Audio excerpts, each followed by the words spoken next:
Hi guys, I'm a bit pissed off this morning. In fact, I couldn't sleep last night thinking about it. I was that pissed off. And the reason I'm pissed off is because a few days ago I watched a video of a guy being interviewed. He was Australian.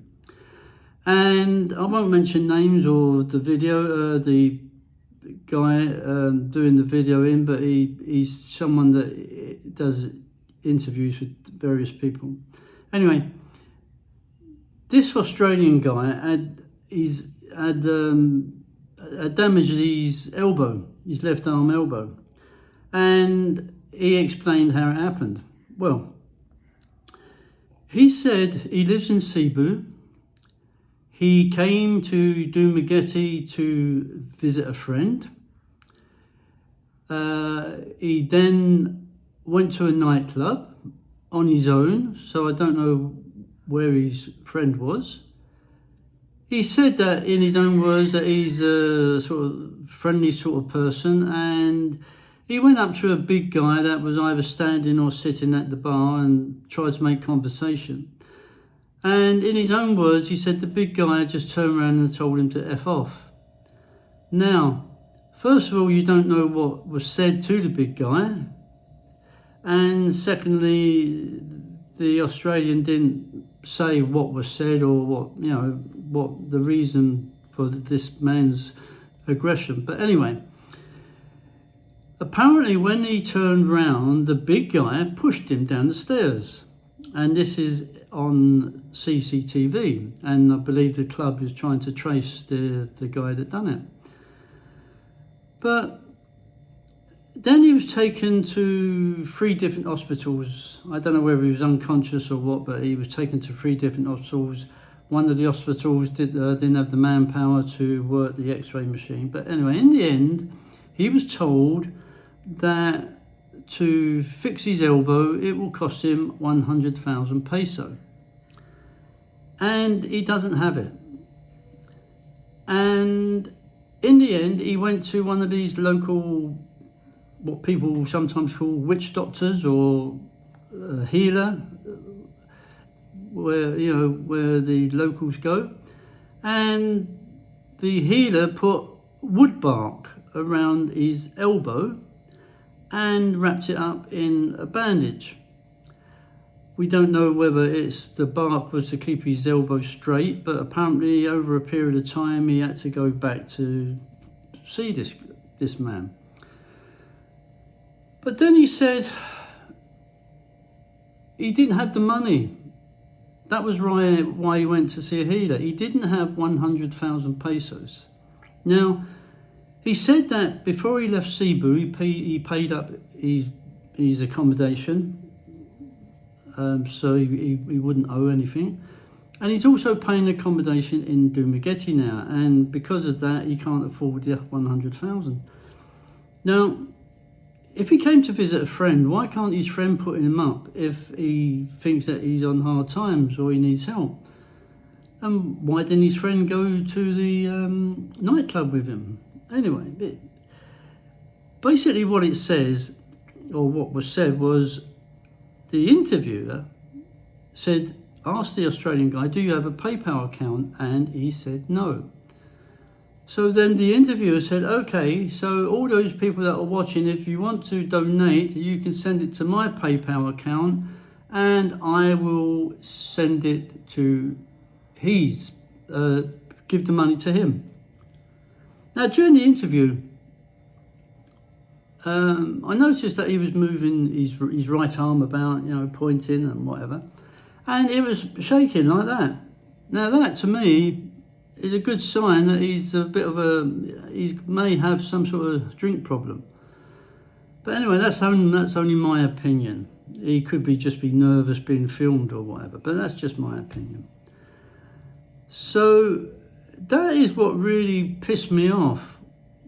Why should we, or expats or foreigners, whatever you want to call us, always have to bail these people out when they don't have any money? Why has he come to the Philippines? I don't know how long he's been here, but why do they come to the Philippines or remain to live in the Philippines if they don't have any money? 100,000 peso, okay, is a lot. It's nearly £2,000. But he could have a stroke, he could have a heart attack, he could get knocked down by a car. And it's going to cost him more than 100,000 pesos. So why do they come with no money?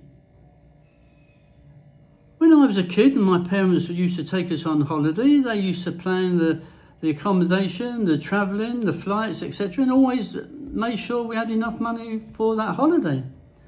But these people just come here expecting help all the time, or they don't plan, or they don't even have any idea what could happen to them when they come over. I will give money if it's a foreigner that, say, for example, was had a stroke or had a heart attack and he's got his wife and children there, but he's still managing financially. If he wanted a lift somewhere or help with some lifting stuff, then I would help him. Because that man has planned for his stay here. He's got the money in the bank that can cover him for his sickness, disability and his medicines. But this idiot who fractured his elbow is relying on everyone to give him money while he's staying in Dumaguete when he could go home to Cebu and live in his own apartment and save money that way. I just don't understand it. And what happens if this guy that's interviewing collects more than 100,000? Is he going to give him the money that is over, so he can go on the piss again and go to another nightclub and get thrown down the stairs again and maybe fracture the other elbow? It's just ridiculous.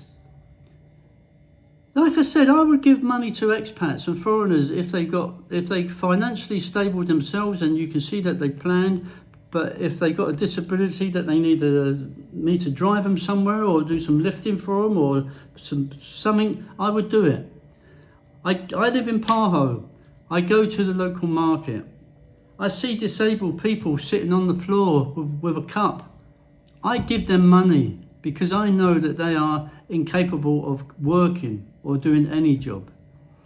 I do not give to kids that come up to me with their hands palm open saying money, money, money, because I know for a fact that in some shop corner there is a parent or a grown-up keeping an eye on these kids and taking the money from them. If I see a child starving or sitting on the street dirty and wet and obviously hungry, I would buy them a meal. I wouldn't give them money. I would buy them a rice or something. Same as a woman with a baby. I would buy her a cheap meal. It only costs that 200 pesos. But these fucking idiots, and I'm swearing now, and I've never sworn on a video before, these idiots expect us people that have worked all our life. I spent 20 years in the military and I'm entitled to a military pension, and I worked all my life when I left the military. We have worked all our life, Americans, Canadians, Brits, Australians, whoever nationality you are, have worked all your life and planned to come and live in the Philippines, whether you're married, single, family, children, whatever. You have planned and you've got money in the bank somewhere, whether it's here or in your home country, that you can rely on. But these idiots have nothing. And you see them walking around the street saying with a poster, I need money for passport. Well, tough. I need money, I haven't eaten in 2 days. Well, I fucking have. I've eaten because I've got money in the bank and I planned my trip here. If you haven't eaten for 2 days, that's your problem. You should have enough money put by to go back to your home country. If I went back to my home country, I don't have anywhere to live, but I would sooner be homeless in my own country than homeless here. At least you can go to the authorities and you know the actual system, and you may get help. But what do these people expect? We have got to stop helping these people, and some of them are scammers, and some of them just do it on purpose. They've got money in the bank, but they do it on purpose. We have got to stop interviewing these people that always want donations. And not only that, but there are some interviewers making videos that ask for coffee money. They say, it takes a lot of work to make a video. Can you send me some money to cover the cost? Does it bollocks? I try and make a video every day. Why? Because I enjoy doing it. I've not made a penny from YouTube because I've only just started last month, and I don't expect to make any money the way things are going, even in 2 years' time. But if I do, it's because of my own hard work and my own enthusiasm. I don't want anyone to give me money for a coffee. I can buy my own coffee. So guys, when you interview these people, interview someone that's unique, that's really fallen on bad times through no fault of their own. Whether it's through illness or the house has burnt down, or, you know, something uniquely that has forced them into the position that they are, then help them. But for these people that come over here with no money, can't even pay 100,000 peso operation for his elbow, they don't deserve help. In fact, they should go somewhere and have a meeting all together and try and help themselves.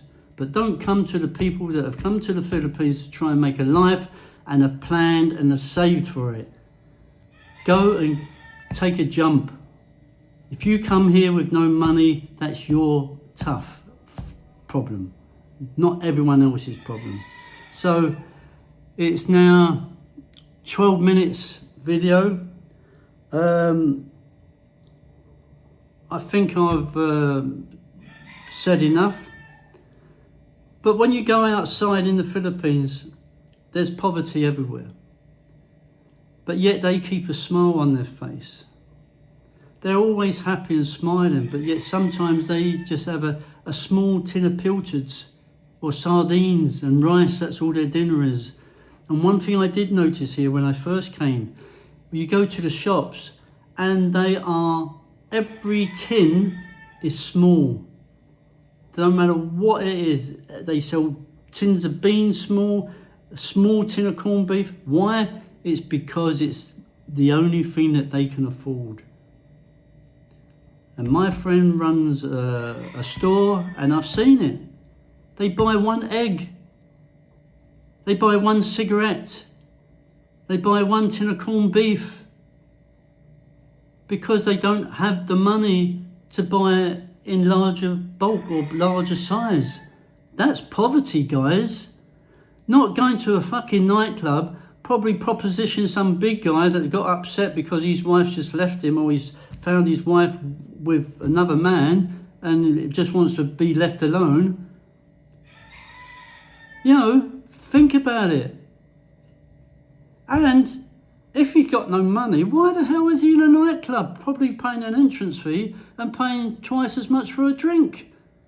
It's just fucking mental. And I apologise for my language, but it's so bloody annoying. I turn my head away when I see them people. To me, it's up yours, your problem, not our problem. We saved, we worked. If you don't like it, leave the country. Thank you. Oh, I feel much better now. Sorry.